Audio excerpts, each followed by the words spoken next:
Building Influence in the Workplace: How to Gain and Retain Influence at Work by Aryanne Oade. Gain influence on the job.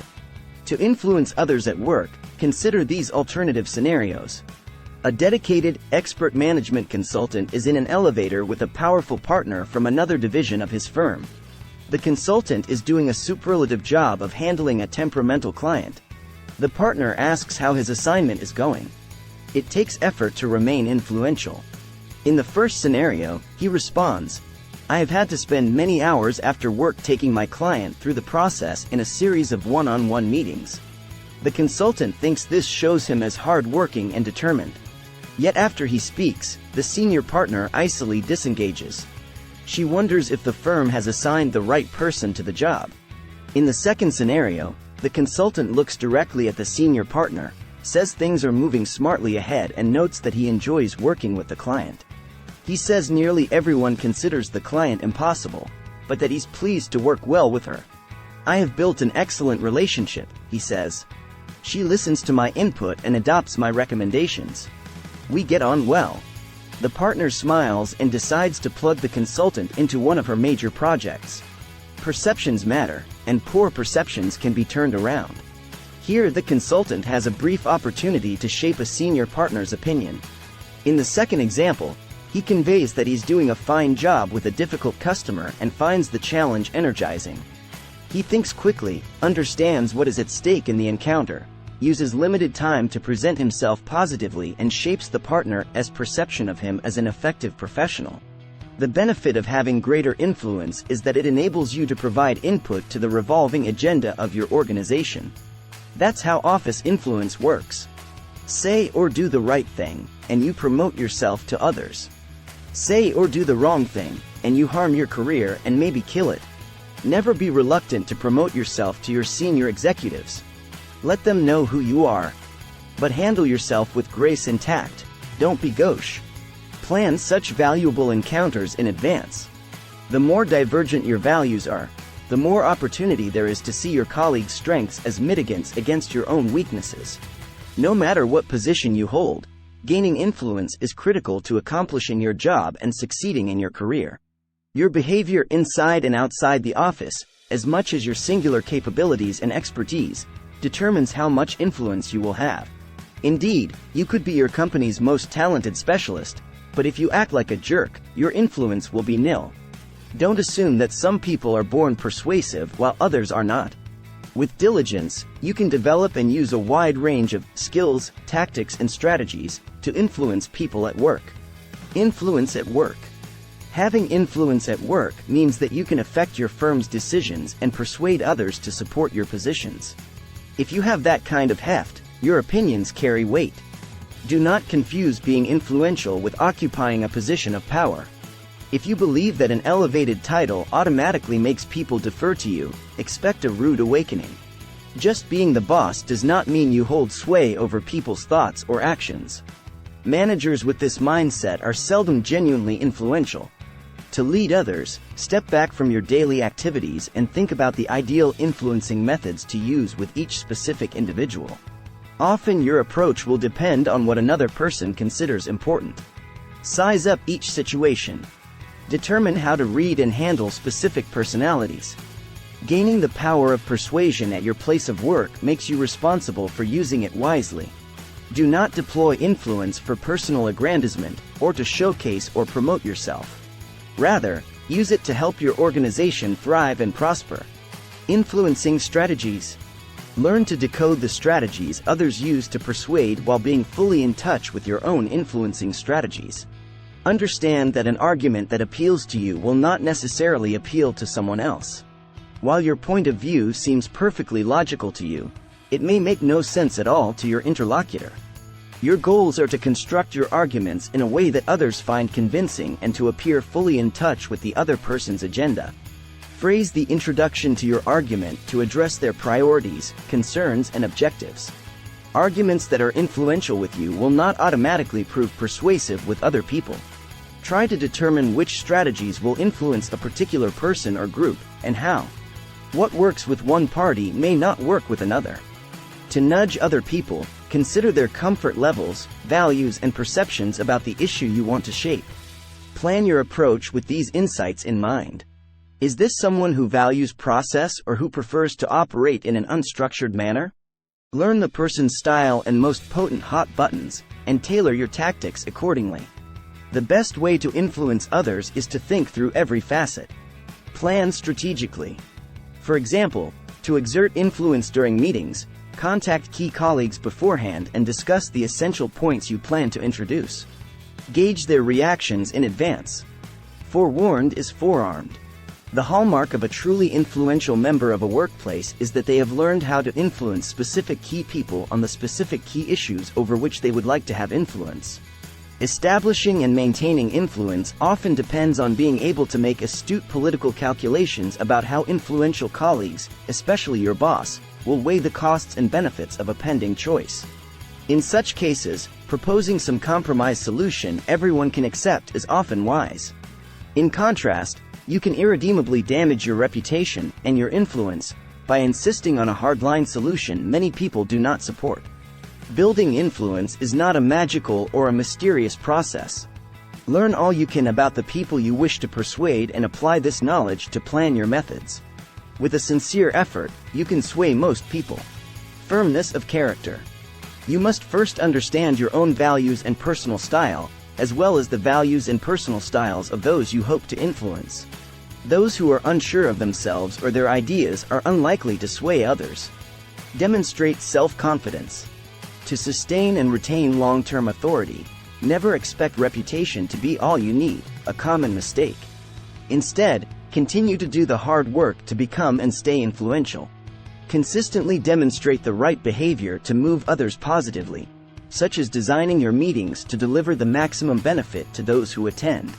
Truly influential people use their influence to benefit their organization, not themselves. What should you do if a colleague raises an uncomfortable issue with you? If you can, resolve the problem during that initial conversation instead of putting it off and letting it fester. Dealing directly with your colleagues face-to-face is almost always the best tactic. If you do so regularly, you'll develop a reputation as a straight shooter people can trust and respect. In difficult ethical situations, always stand up for what is right. The greatest way to garner influence is to remain true to your sense of what is right and wrong. Ethical wavering can undercut the personal standing you've spent years building. Most of the time, the moral boundaries that demarcate an illegal, unethical, or irresponsible action are obvious. But if you find yourself in a situation where the ethical choice is indistinct, draw your own line and clearly separate the moral choice from the immoral choices. Always operate on the ethical side of that line, even if it's hard. You must develop the verbal dexterity to fight your corner and defend your stance, no matter the rank of the person urging you to cross the line. Sometimes you will be in a position where you simply will not be able to get what you want no matter how influential you are. How to influence 4 kinds of colleagues. Behavioral styles theory says you can influence people if you determine which of these 4 basic value systems and modes of behavior matters most to them and act accordingly. Generating momentum, directing events. A person with this priority thinks strategically, prefers to take control of work factors, feels frustrated when colleagues stand in the way, approaches situations logically and sets clear goals. This person is motivated by work, comfortable with a big picture approach, reliant on meetings and precise discussions to set the direction of a project, and inclined to communicate via terse headlines and bullet points. To exert influence, use facts to create compelling arguments and stress the benefits of implementing your ideas properly. Ensuring quality, managing risk. This person focuses on delivering top-quality results, depends on operating within a defined structure, pays close attention to risks and establishes detailed plans. This manager does not like to begin projects or make decisions without having the details. Such people carefully monitor their progress, rely on verifiable data, establish reasons for their actions and learn from their mistakes. Their colleagues may think they get too caught up in minutiae and create roadblocks. To exert influence, offer a logical, objective argument focused on results. Building rapport, contributing excellence. These people prefer the mentor's role and are strongly committed to their work. They build relationships, take pleasure in their colleagues' advances, maintain high standards of conduct, feel comfortable discussing conflicts, and thrive amid trust and harmony. These people are receptive to others' concerns, worry if people don't appreciate their ideas, and hate working with those who abuse their friendly support. Their co-workers may mistake them for pushovers. To exert influence, stress top performance, teamwork, and collaboration. Managing perceptions, marketing achievements. Such colleagues are great facilitators, collaborators, and networkers. They excel at self-marketing, discussion, and shaping others' perceptions. They're resourceful and enjoy attention, so they're deft at adapting their presentations to appeal to different audiences. They're not afraid to experiment with new approaches, but they work best in an unstructured setting. They often miss deadlines, are bored with routine, and unhappy working with critical colleagues. These savvy operators know how to develop a case based on the particular politics of a situation. Others may view them as too overtly political. To exert influence, stress how your ideas will build their reputation and prestige. It is often only at the moment of being offered increased influence that people recognize what it means to them. If you figure out the behavior style of the person you hope to influence, you can discern how to exert influence based on their values. Tailor your strategy.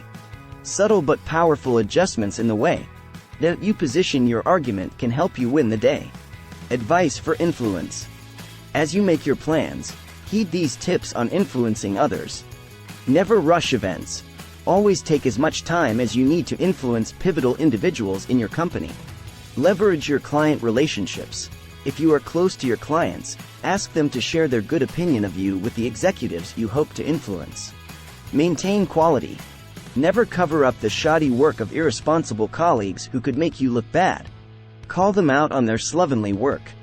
Don't let sloppy co-workers tarnish your reputation. Use the facts, organize and order your facts, and your overall presentation, according to the messages that will resonate most strongly with those you hope to influence. Never base your argument on your personal opinion. What you think may not be what other people, including your bosses, think. You will be far more effective if you present the unassailable facts of the situation and let those facts make the case. Permitting your colleagues to reach their own logical conclusions about the facts is smart and respectful. Remember that priorities change. Senior executives must be flexible and adjust company strategies depending on the confluence of a multitude of factors. Make sure any input you offer management is up to date and relevant in the current situation. Keep your eye on your goal. Building influence is a long-term project. Takeaways. No matter what position you hold, gaining influence at work is critical to accomplishing your job and succeeding in your career. You can learn to be influential. Being great at your job means little if your colleagues regard you as unpersuasive or powerless, but influencing them requires thought and planning. Don't assume that what matters to you matters to others. Learn to appear fully in touch with the agenda of whomever you want to influence.